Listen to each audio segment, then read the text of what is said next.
कई बार बच्चों से पूछते हैं। एक बच्चे से पूछा, बेटा केंद्र का शिक्षा मंत्री कौन है? बोला मनीष सिसोदिया। उससे पूछा उत्तर प्रदेश का शिक्षा मंत्री कौन है? बोला मनीष सिसोदिया। उससे पूछा राजस्थान का शिक्षा मंत्री कौन है? बोला मैं।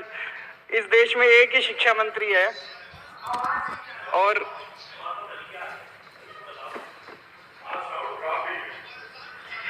इस देश में एक ही शिक्षा मंत्री है और अब तो ऐसे लगता है जैसे पूरी दुनिया में एक ही शिक्षा मंत्री। अगर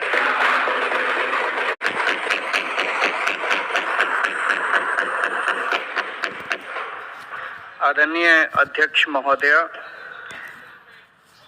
सबसे पहले मैं देश के लोगों को बहुत बहुत बधाई देना चाहता हूं कि ये न्यूयॉर्क टाइम्स में जो खबर छपी, ये न्यूयॉर्क टाइम्स का फ्रंट पेज है और आप देखोगे पूरा का पूरा लगभग 80% फ्रंट पेज 18 अगस्त को हमारे देश के एक स्कूल की फोटो उसमें छपी है। 9th क्लास की फोटो है।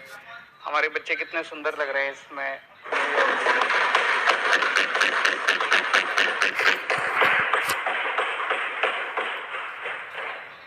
और उसके नीचे मनीष सिसोदिया जी की फोटो छपी है। लिखा है मनीष सिसोदिया दिल्ली एजुकेशन मिनिस्टर। ये पूरे देश के लिए गर्व की बात है। 130 करोड़ भारतीयों के लिए गर्व की बात है। सबका सीना चौड़ा हो गया जिस दिन ये खबर छपी थी। मैं समझता हूँ पूरे देश में अगर आप पूछो कि केंद्र सरकार में शिक्षा मंत्री कौन है, मुझे नहीं लगता किसी को भी पता होगा। मैं अगर आप पूछो कि उत्तर प्रदेश का शिक्षा मंत्री कौन है, किसी को नहीं पता होगा। मैं एक वो देख रहा था सोशल मीडिया पे, ये टीवी वाले कई बार बच्चों से पूछते हैं। एक बच्चे से पूछा, बेटा केंद्र का शिक्षा मंत्री कौन है? बोला मनीष सिसोदिया। उससे पूछा उत्तर प्रदेश का शिक्षा मंत्री कौन है? बोला मनीष सिसोदिया। उससे पूछा राजस्थान का शिक्षा मंत्री कौन है? बोला मैं। इस देश में एक ही शिक्षा मंत्री है और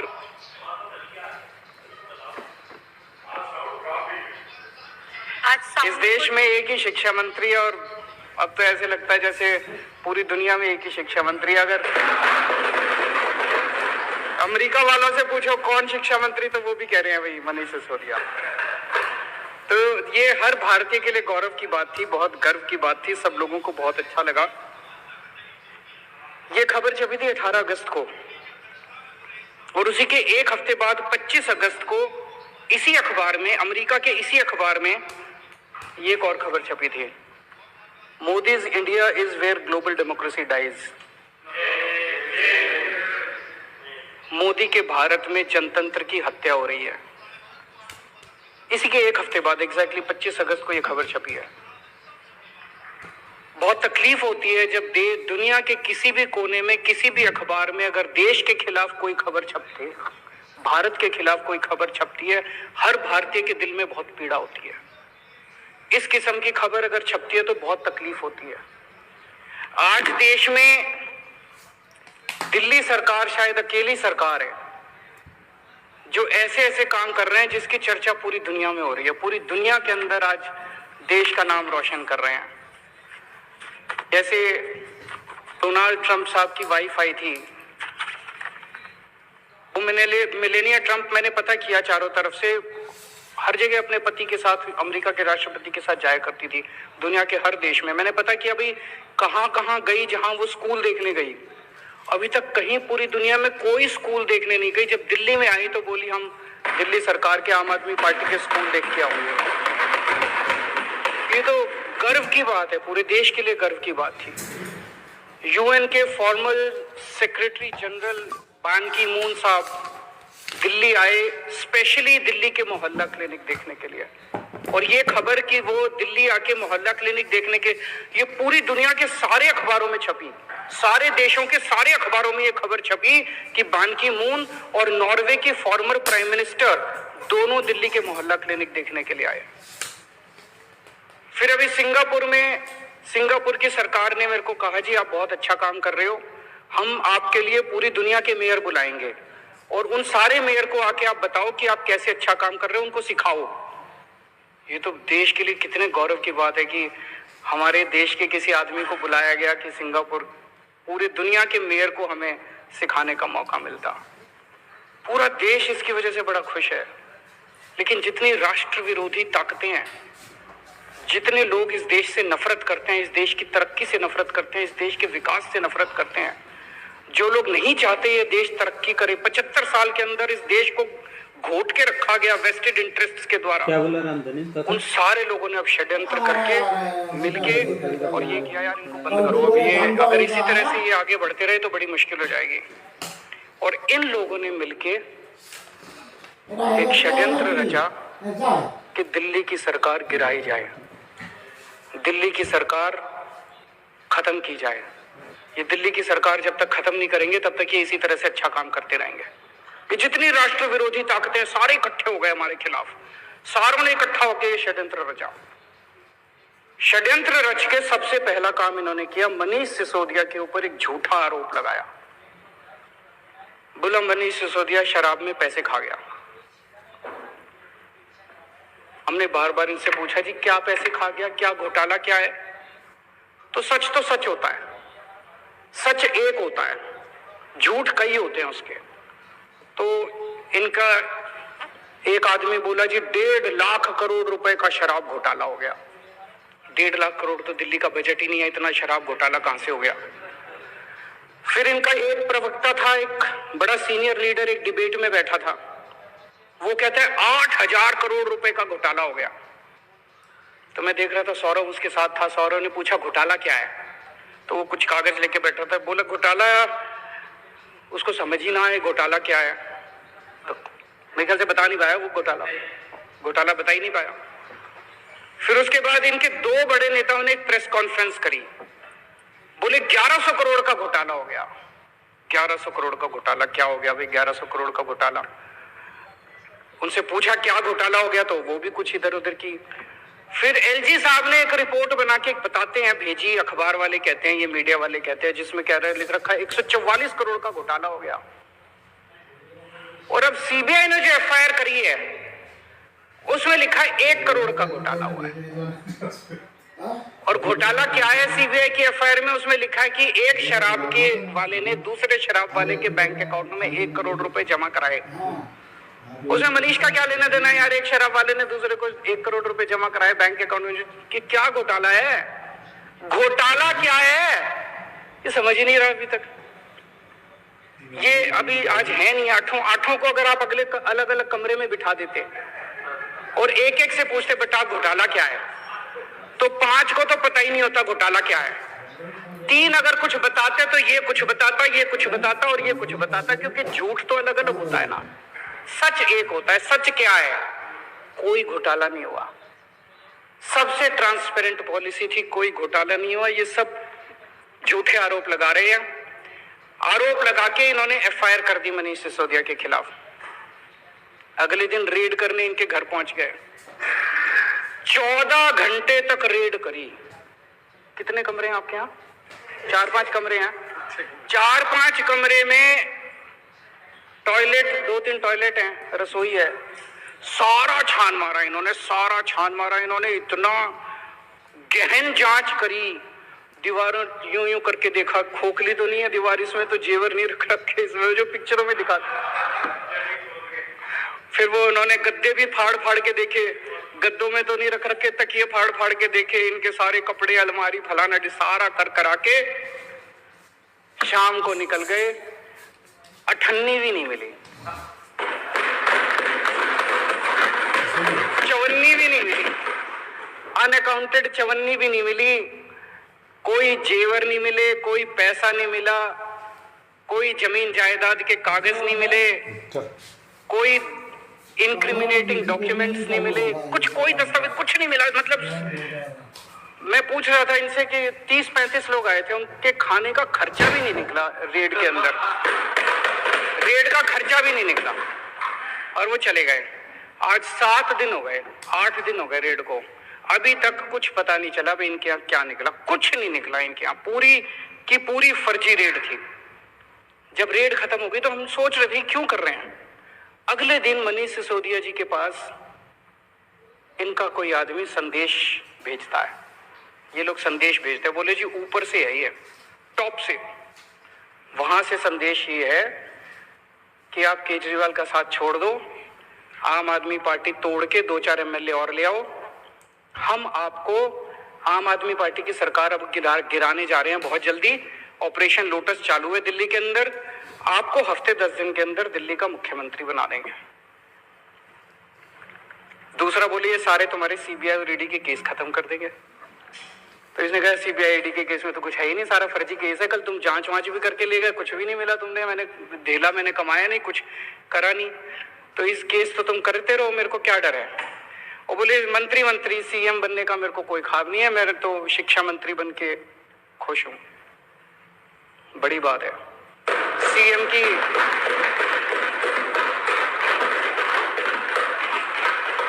सीएम की कुर्सी ठुकराना कोई हंसी खेल थोड़ी है, नहीं तो आदमी तो सीएम की कुर्सी के लिए पता नहीं इतिहास में कितने बड़े बड़े बवंडर हुए हैं, कितने बड़े बड़े, तो सीएम की कुर्सी ठुकरा दी इन्होंने।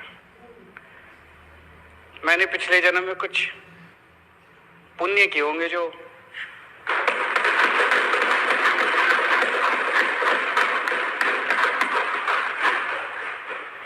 ऐसे डिप्टी सीएम और शिक्षा मंत्री मिले। उसके बाद जब ये नहीं चला तो फिर आप लोगों के पास आए। मेरे पास अभी तक 12 एमएलए आ चुके हैं। एक एमएलए को आके कहते हैं भाई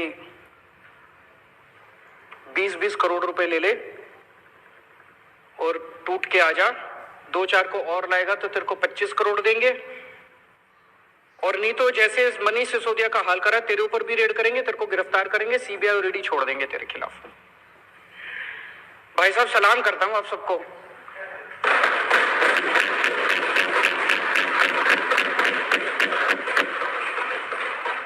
कोई नहीं टूटा, एक भी नहीं तोड़ पाई अभी तक।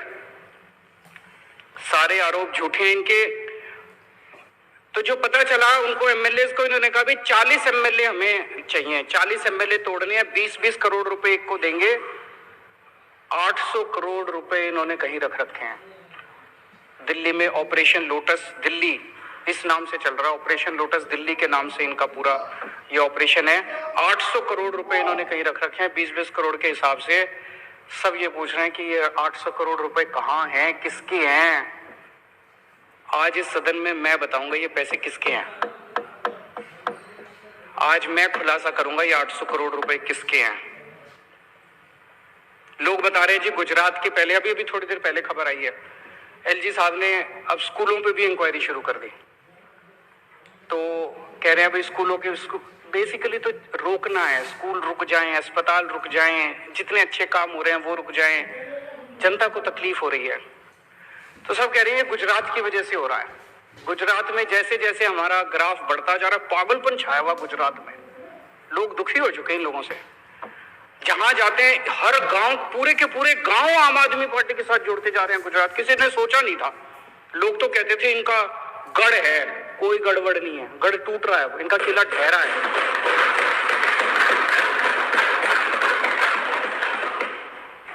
तो लोग तो यही कह रहे हैं जी दिसंबर में सरकार बनने के बाद गुजरात में इनके 27 सालों की आप इंक्वायरी कराओगे, तब तक ये इंक्वायरी करा रहे हैं दिल्ली के अंदर। अगर आज हम गुजरात चुनाव अनाउंस कर देना, भाई गुजरात चुनाव हम नहीं लड़ेंगे, ये सारी इंक्वायरी बंद हो जाएगी, सारी ईडी बंद, सीबीआई बंद, सब खत्म। उसी की वजह से हो रहा है ये। कई सरकार गिरा चुके अभी तक ये देश में।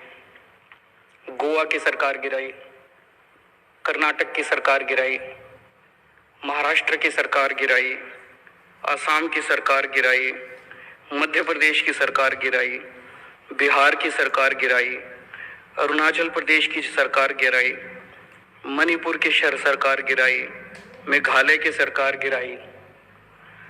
शहर में एक सीरियल किलर आया हुआ है जो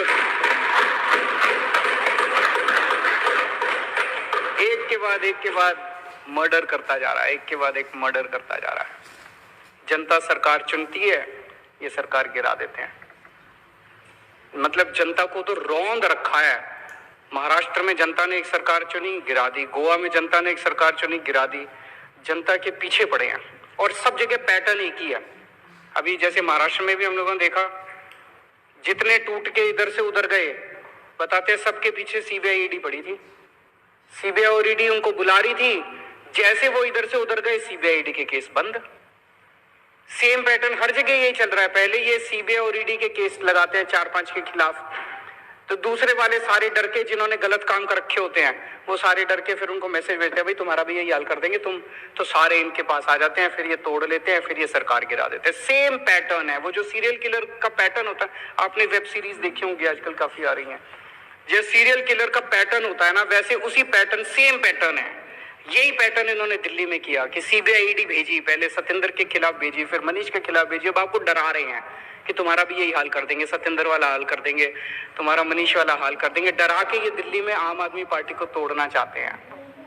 लेकिन हमने कुछ गलत कर ही नहीं रखा, तो हम सीबीआई और ईडी से क्यों डरे? हम कहते हैं कर लो, हमें जेल जाने से डर नहीं, सारे इनमें आधे से ज्यादा तो जेल जा चुके, तो कर लो, जो करना कर लो, हमारे को क्या फर्क पड़ता है। अभी तक 277 एमएलए खरीद चुके हैं ये लोग। 277 एमएलए पिछले कुछ सालों के अंदर ये लोग खरीद चुके हैं। दिल्ली में अभी रेट 20 करोड़ का था, महाराष्ट्र में सुनते थे 50 करोड़ है, दिल्ली वालों को पता नहीं क्यों दिल्ली में कह रहे, पर मान लो 20 भी मान लो, 20 करोड़ के हिसाब से खरीदा, तो 277 एमएलए के लिए इन्होंने 5,500 करोड़ रुपए खर्च किए, और दिल्ली के लिए 800 करोड़ रख रखे हैं, तो 6300 करोड़ रुपए, 6300 करोड़ रुपए इन्होंने ऑपरेशन लोटस में खर्च किए। ये पैसा कहां से आया? ये पैसा किसका है? 6300 करोड़ रुपए खर्च कर दिए इन लोगों ने एमएलए खरीदने में। ये किसका पैसा है? इसका मैं आज खुलासा करना चाहता हूं। आज देश का हर आदमी महंगाई से बड़ा परेशान है। 2014 में डीजल का दाम था 54 रुपए, अब हो गया 90 रुपए। पेट्रोल का दाम था 2014 में 60 रुपए, अब हो गया 110 रुपए। सीएनजी 37 रुपए थी, 75 रुपए पहुंच गई। एलपीजी 410 रुपए की थी, 1053 रुपए का एक सिलेंडर हो गया। वनस्पति ऑयल 70 रुपए का था, 170 रुपए हो गया, और नमक 7 रुपए का था, 15 रुपए हो गया। हर चीज के दाम बढ़ गए, डबल ट्रिपल हो गए। एक आम आदमी बेचारा, तनख्वाह बढ़ी नहीं है, घर कैसे चलाए तो कैसे चलाए वो? ये जितनी जीएसटी, ये जितना महंगाई हो रही है, इतना जीएसटी लगा दिया इन लोगों ने, ये सारा पैसा कहां जा रहा है? ये सारा पैसा दो चीजों में जा रहा है। एक, अपने अरबपति दोस्तों के कर्जे माफ करते हैं, और दूसरे ये एमएलए खरीदते हैं। इन दो चीजों में जा रहा है। महाराष्ट्र की सरकार गिरानी थी तो छाछ पे जीएसटी लगा दी, दही पे जीएसटी लगा दी, शहद पे जीएसटी लगा दी, गेहूं पे जीएसटी लगा दी, चावल पे जीएसटी लगा दी। अगर अपने एक दोस्त का कर्जा माफ करना होता है, पेट्रोल के दाम बढ़ा देते हैं। दूसरे के दोस्त का कर्जा माफ करना होता है, डीजल के दाम बढ़ा देते हैं। अगर गोवा की सरकार गिरानी होती है, यहाँ पे जीएसटी बढ़ा देते हैं। जितना पैसा जीएसटी और महंगाई की वजह से हो रहा है, पेट्रोल का दाम बढ़ रहा है, डीजल का दाम बढ़ रहा है, इसका अधिकांश पैसा केवल और केवल अरबपति दोस्तों के कर्जे माफ करने में और ये एमएलए खरीदने के अंदर जा रहा है। अब ये कह रहे हैं झारखंड की सरकार गिरने वाली है।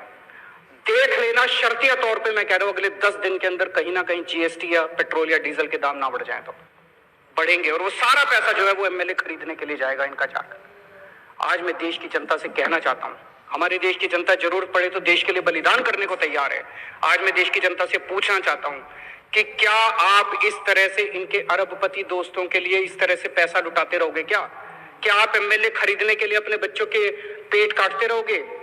आज अगर हमारी सेना को पैसे की जरूरत पड़े, हमारे देश के लोग एक टाइम की रोटी नहीं खाएंगे, सेना के लिए कुछ भी कर देंगे, लेकिन क्या इनके अरबपति दोस्तों के लिए हम ही करने के तैयार हैं? आज एक तरह से कई लोगों को मैं जानता हूं, कई परिवार ऐसे हैं, पहले 1.5 किलो दूध लिया करते थे दिन का, अब वो कम करके 1 किलो कर दिया जब से ये महंगाई हो रही है, जब से ये जीएसटी लगा है। कई परिवार ऐसे हैं जिन्होंने एक टाइम की सब्जी लेनी बंद कर दी, अब नमक से रोटी खा लेते हैं। तो एक तरह से गरीब का खून चूस के, और वो पैसा ये अरबपति दोस्तों को दे रहे हैं, गरीब का खून चूस के इस देश के अंदर एक आदमी की सत्ता की हवस को पूरा करने के लिए सारा का सारा पैसा इस्तेमाल किया जा रहा है। क्या देश के लोगों को यह मंजूर है? हम भारत को नंबर 1 देश बनाना चाहते हैं। हमारा मकसद है, हमारा सपना है, पूरे देश के लोगों का सपना है कि भारत दुनिया का नंबर 1 देश बनना चाहिए। भारत दुनिया का नंबर 1 देश कैसे बनेगा? जब हर बच्चे को अच्छी शिक्षा मिलेगी। सब बच्चों को पढ़ाना पड़ेगा, स्कूल खोलने पड़ेंगे, अस्पताल बनाने पड़ेंगे, सड़कें बनानी पड़ेंगी, ये सारा काम करना पड़ेगा। लेकिन जितने लोग काम कर रहे हैं इस देश के अंदर, उन सारे लोगों को अगर आप काम नहीं करने दोगे, उनको रोकोगे, उनके पीछे सीबीआई ईडी छोड़ दोगे, तो फिर देश आगे कैसे बढ़ेगा? आपने ये इतनी पीसी करते हैं, आपने देखा होगा कि कोई एक प्रेस कॉन्फ्रेंस इनकी काम से रिलेटेड होती है।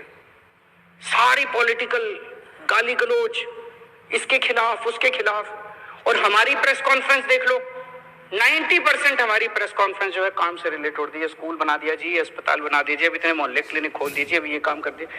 हम केवल काम के ऊपर करते हैं, ये केवल और केवल शुद्ध राजनीति करते हैं।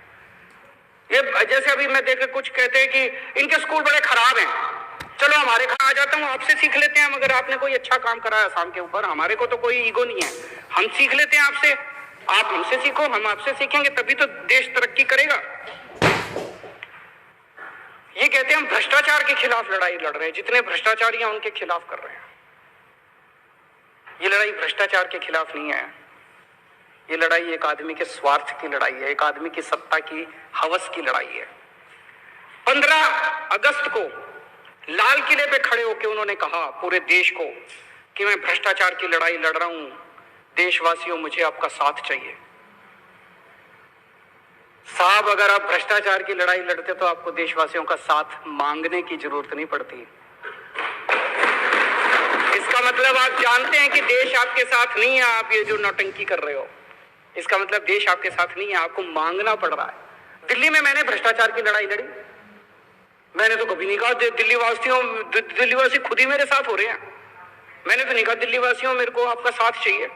अभी कोई कल बता रहा था, एक ऑफिस में बैठा था, सरकारी ऑफिस में दिल्ली में, हमारा कोई वॉलंटियर बोला वहां पे अंदर अफसर काफी लेट कर रहा था, 1 घंटे से बिठा रखा था, तो वो आपस में बात कर रहे थे, 2-4 लोग बैठे थे। कहते इसको पता नहीं है अफसर को, अभी केजरीवाल को मैंने ट्वीट कर दिया ना, इसकी नाक में दम कर देगा। जनता को भरोसा है, हमें साथ मांगने की जरूरत नहीं पड़ रही।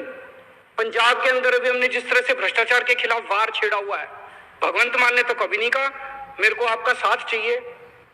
आपको पता है आपके साथ देश की जनता नहीं है। इस गंदगी में देश की जनता देख रही है कि आप भ्रष्टाचार के खिलाफ लड़ाई नहीं लड़ रहे, आप अपने स्वार्थ की लड़ाई लड़ रहे हैं, आप अपनी सत्ता की हवस की लड़ाई लड़ रहे हैं। मैं आज आपको 5 मुद्दे देता हूं। अगर आपकी लड़ाई भ्रष्टाचार की लड़ाई है, इन 5 में से एक के ऊपर आप जांच करा के दिखा दो, मैं मान जाऊंगा।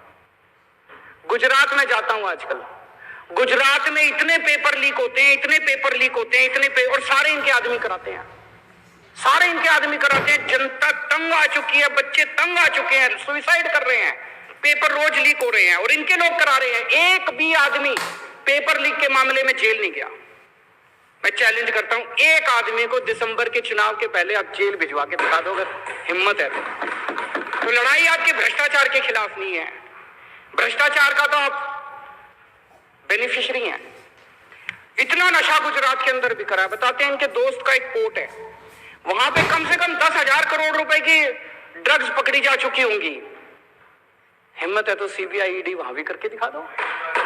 हैं 22,000 करोड़ बता रहे हैं, 22,000 करोड़ रुपए का नशा पकड़ा जा चुका, कोई सीबीआई नहीं है।